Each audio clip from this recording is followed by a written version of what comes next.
സംഗീത, ആ നിന്റെ അടുത്ത് കുറച്ച് സംസാരിക്കണം മോളെ. പറഞ്ഞോ അച്ഛാ. മോളെ, നീ മഹാറാണി മാതിരിയാ വീട്ടിൽ വളർന്നു വന്നേ. ഇപ്പൊ ആ വീട്ടിൽ പോയിട്ട് സ്റ്റവ് അടുപ്പ് എന്നൊക്കെ പറഞ്ഞ് എങ്ങനെ ഇരിക്കും നീ? എനിക്കിഷ്ടമല്ലെങ്കിലും നിനക്ക് ആഗ്രഹമുണ്ടെന്നാ ഞാൻ ഈ കല്യാണമൊക്കെ നടത്തിയ. ഇപ്പോ നിന്റെ അച്ഛനൊരു ആഗ്രഹമുണ്ട്, ചെയ്യാൻ പറ്റുമോ? പറഞ്ഞോ അച്ഛാ. നീ എന്ത് ചെയ്യുവോ ഏത് ചെയ്യുവോ എനിക്കൊന്നും അറിയില്ല. ആദ്യം നിന്റെ ഹസ്ബൻഡിനെ ആ വീട്ടിൽ തന്നെ വിളിച്ചോണ്ട് വന്നേരെ. അവന് വേണ്ടി ഒരു ഫാക്ടറി കെട്ടിത്തരാം, അത് നോക്കിക്കൊണ്ടിരിക്കട്ടെ. അല്ല മോളെ, നിന്റെ ഹസ്ബൻഡിന് ഒരു തനി സ്ഥാനം വേണ്ടേ? നിന്റെ ജീവിതം നന്നായിട്ടിരിക്കണമെങ്കിൽ ചേട്ടനനിയന്മാരെ പിരിച്ചു വെച്ച് നീ ജീവിക്കേണ്ട പണി നോക്ക്. നിന്റെ അച്ഛന്റെ ഈ ആഗ്രഹം നീ ചെയ്യുമല്ലോ മോളെ.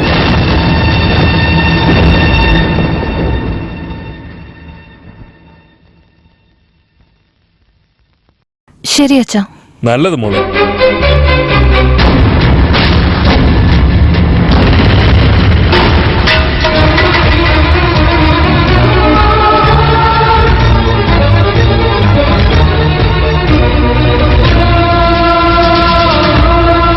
ഞാനും നോക്കാടാ ഈ തേൻ കൂടെ എത്ര ദിവസം ഒന്നിച്ചിരിക്കുമെന്ന്.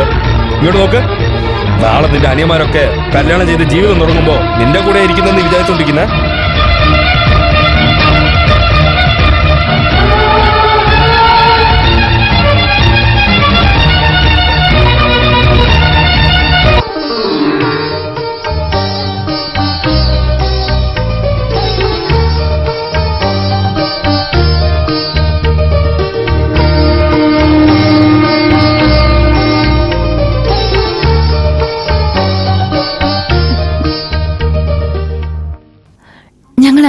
അയ്യോ, അതൊക്കെ എന്തിനാ മോളെ? ഇപ്പോഴല്ലേ ഈ വീട്ടിലേക്ക് നീ ആദ്യമായിട്ട് വന്നത്. വേറെ ഏതെങ്കിലും മുതിർന്നവരുടെ കാലിൽ വീണ് അനുഗ്രഹം വാങ്ങുന്നതിന് പകരം എന്റെ അടുത്ത് പോയി. 3 തലമുറകളെ കണ്ട വ്യക്തിയാണ് മുത്തശ്ശി. മുത്തശ്ശിയുടെ അല്ലാതെ വേറെ ആരുടെ അനുഗ്രഹം ഞങ്ങള് വാങ്ങിക്കുക? മുത്തശ്ശി എന്നെ പറ. നന്നായി വരുമെന്നൊരു വാക്ക് പറഞ്ഞ മാത്രം മതി. ഞങ്ങള് സന്തോഷത്തോടെ ജീവിക്കും. ഞങ്ങളെ അനുഗ്രഹിക്കണം. നന്നായിരിക്കട്ടെ മോളെ. പെണ്ണും ചെറുക്കനും പെട്ടെന്ന് വാ, ഫോട്ടോ എടുക്കാൻ സമയമായി. വാടോ പെട്ടെന്ന് വാ, സമയമായി. ഒന്ന് നിക്കണേ, നിങ്ങളൊന്ന് വരൂ. ഞാൻ വരാം.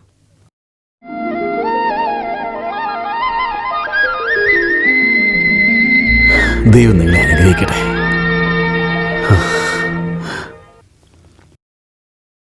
ഏട്ടാ, നിങ്ങളുടെ ഏട്ടനെ അനിയന്മാരെയൊക്കെ വിളിക്ക്. എല്ലാരും ഒരുമിച്ച് ഫോട്ടോ എടുക്കാം.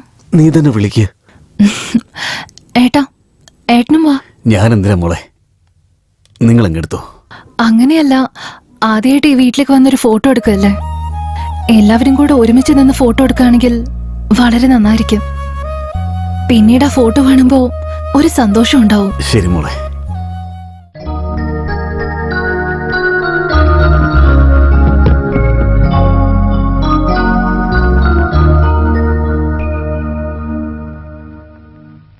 സുബു, നിന്റെ ചേട്ടനോട് നിനക്കെങ്കിലും പറഞ്ഞുകൂടായിരുന്നോ? കല്യാണവും കഴിഞ്ഞു, ഭാര്യയും വീട്ടിലോട്ട് വന്നു. ആ തടിയൻ ചക്കൻ കൂടെ തന്നെ കറങ്ങിക്കൊണ്ടിരിക്കുന്നു. അവനത്ര നല്ല ആളൊന്നുമല്ല. വൃത്തികെട്ടവൻ, ആഭാസൻ, പെണ്ണുപിടിയൻ, ഇതിനൊക്കെ പുറമെ വാലാട്ടുന്ന നായ അവൻ.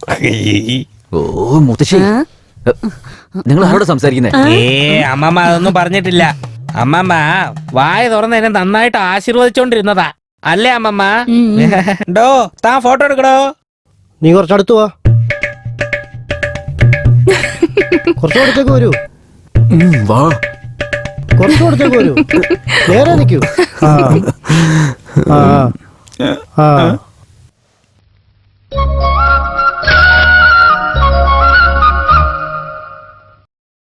മുത്തശ്ശി, ഇങ്ങോട്ടാ. എന്തിനാ മോളെ? ഇനി പാചകമൊക്കെ ഞാനാണ് ചെയ്യാ. നീ എന്തിനാ മോളെ ഇങ്ങനെ ബുദ്ധിമുട്ടുന്നത്? ഇത്രയും കാലം ഈ വീടിന് വേണ്ടി ഒരുപാട് ബുദ്ധിമുട്ടിയില്ലേ? ഇപ്പൊ ഞാൻ വന്നില്ലേ, ഇനി റെസ്റ്റ് എടുക്ക്.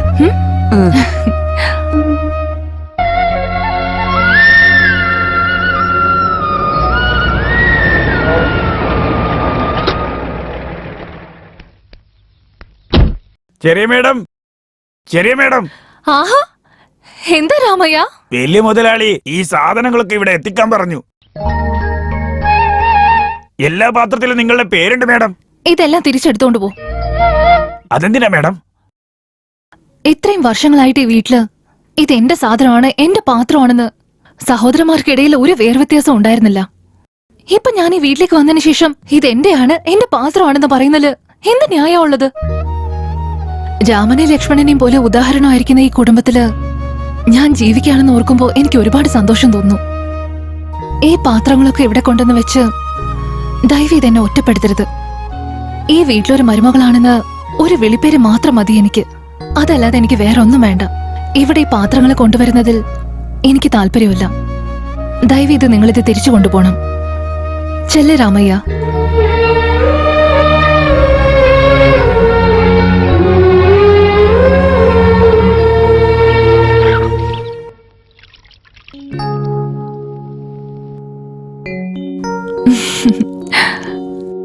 ചേട്ടന് ഞാൻ ഈ വെത്തല കൊടുത്തിട്ട് വരാം. ശരി. ഇതുപോലൊരു ഭക്ഷണം കഴിച്ചിട്ട് നാളെ കുറെ. അതെ ചേട്ടാ. ചേട്ടാ രസം ഭയങ്കര രസം ഉണ്ടായിരുന്നല്ലേ? നീ കഴിച്ചോ? ഇല്ല, 2 ഗ്ലാസ് അങ്ങനെ തന്നെ കുടിച്ചു.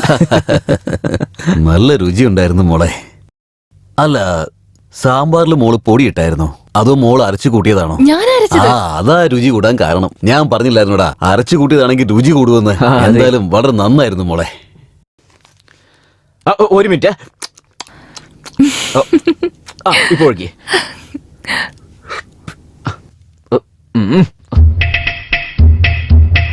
നിങ്ങളൊന്നും പറഞ്ഞില്ല. നിങ്ങൾ ഉണ്ടാക്കിയ മാങ്ങാ ചട്നി സൂപ്പർ. ആ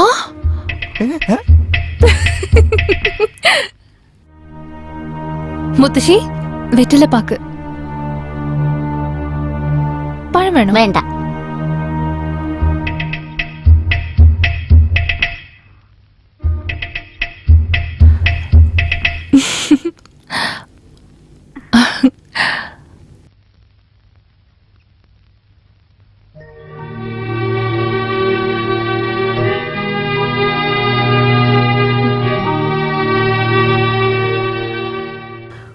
മോളെ, ഇത്രയും നല്ല ഗുണങ്ങളുള്ള നിന്നെ ഞാൻ വല്ലാതെ തെറ്റിദ്ധരിച്ചിരുന്നു.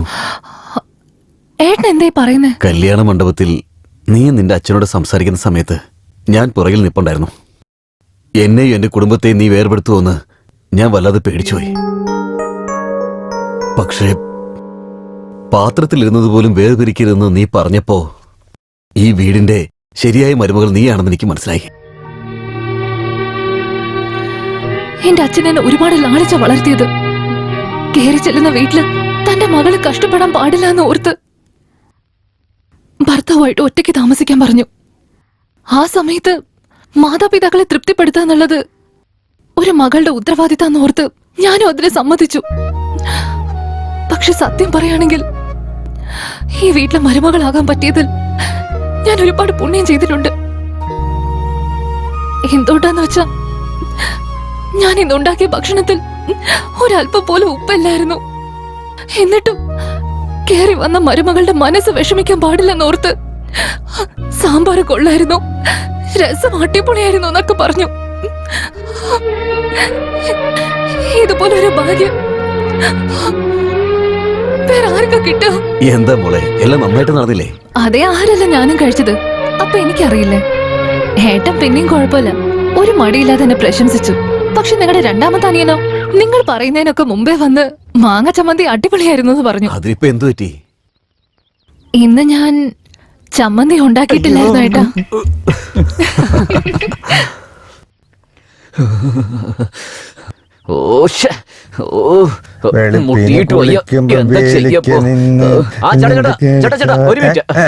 എന്താ മോനെ? അതെ, ഞാൻ നിങ്ങളെ കുറിച്ച് ഒരു കാര്യം കേട്ടു. സത്യമാണോ? എന്താ കാര്യം? ഒരു സിഗരറ്റ് ഉണ്ടോ? ഞാൻ ഇതുവരെയ്ക്ക് സിഗരറ്റ് ഒന്നും വലിച്ചിട്ടില്ല മോനെ. ബീഡിയുണ്ട്, ബീഡി. തരൂ. ഇന്ന പിടിച്ചോ. അല്ല, നീ എന്തോ കണ്ടു എന്ന് പറഞ്ഞല്ലോ, എന്താണാവോ? എന്താ കാര്യം? അതെ, നിങ്ങളുടെ അടുത്ത് ബീഡി ഉണ്ടാവുന്ന എനിക്കറിയാം. പക്ഷേ തീപ്പിടി നിങ്ങളുടെ അടുത്ത് ഉണ്ടോന്ന് അറിയില്ല. അതൊക്കെ നോണേണ്. എന്തോ പറയണമെന്ന് പറഞ്ഞ് വിളിച്ചപ്പോ ഞാനിവിടെ വന്നപ്പോ നീ എന്തൊക്കെയാ പറയണേ? പാടാടുന്നു. പോടോ അവിടുന്ന്.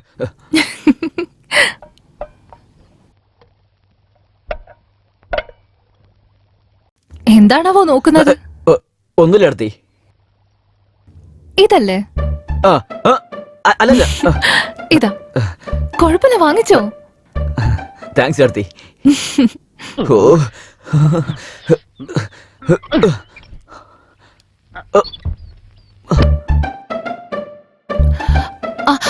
ഒന്ന് നിക്കോ. ഏട്ടന് വേണ്ടി ഞാൻ ചൂടുവെള്ളം വെച്ചിട്ടുണ്ട്. ചൂടായിട്ട് ഞാൻ തന്നെ വന്ന് വിളിച്ചോളാം. ഞാൻ ഇതിലൂടെ ചൂടുവെള്ളത്തിൽ കുളിച്ചിട്ടില്ലല്ലോ മോളെ. ഞാന് പച്ചവെള്ളത്തിലാ കുളിക്കുന്നത്. തണുപ്പുള്ള സമയത്ത് പച്ചവെള്ളത്തിൽ കുളിക്കാൻ പാടില്ല. ആ തണുപ്പോ? എവിടെ? ഉച്ചി ഉരുന്ന് വെയിൽ പുറത്തടിച്ചുകൊണ്ടിരിക്കുന്ന കണ്ടില്ലേ? അല്ല ഏട്ടാ, വെയിലുള്ളപ്പോഴും നിങ്ങൾ ചൂടുവെള്ളത്തിലേ കുളിക്കാവൂ. ഉം. ആ. ഉം.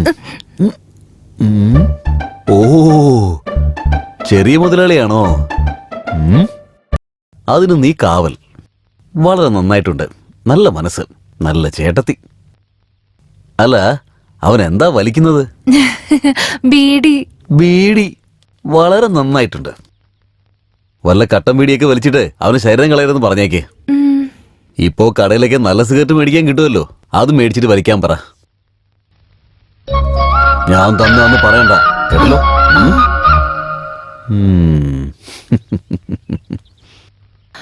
എന്റെ അമ്മേ.